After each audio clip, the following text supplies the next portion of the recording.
barattoota diin islaam warra goflaa malaayikarra bobba'ee galu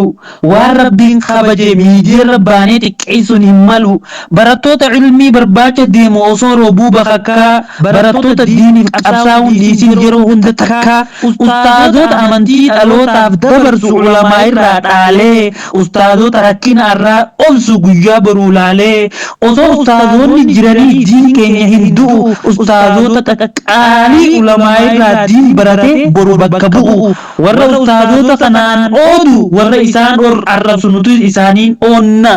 ustaazota qaqqaalii darasoota qaqqaalii nuuf jiraadha nuti isiniin boonna yoo gorsuu taate malee miidiyaarra baatee nama arrabsuun nama ustaazota arrabsuun maraataadha jenna ustaazota maaliif cal jettan ofumaaf hamilee ofiif kennaa osoo nuti jirru gaddaan abad numan teeysan abshiir isiniin jechuu jiran barattoonni teeysan barattoota gaggaarii kabajee ustaaz ol kaasu warra rakkoo ustaazota ijaafatee rakkoo keessaa baasu barattoota aqlii qabumoo dhaloota abshaala yoo baruu feetan markaza nuur yaqiin koottaa seenaa laala ustaaz Abu Hurayraa hundi abshaala namaati ofi shukuumina jeehu falmataan usee nama faarsee naman onnachiisu ni beektan nama koshanyii firaa joollee tana duuba nama jabaa jira hurree wallaalummaa hikmaadhaan dhaloota irraa maree ustaaz Abu Hurayraatu joollee tana kallattii hundaan qare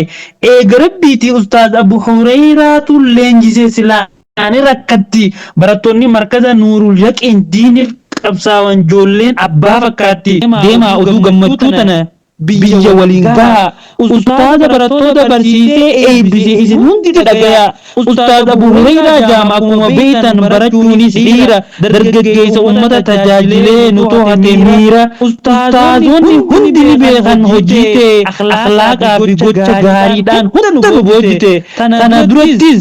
dubbatteetiin ture namni diin baratee barsiisu falmataadhaaf goota ustaaz Abu Hurayraa akhlaaqaa fi diiniin jaalala qabsiise bilaalootaa fi ammaas sumayyoota waan markazni biraa arkatu qiyya maaliif dhabaa kanaafuu anis falmee yaamuun qaba amantiifin ustaaza qiyyaa wajjin qabsaa'u akka rabbiin boru jannata nageessu falmata yaameetiin markaza qiyya garsiisa xiqqoo haanuuf walaleessu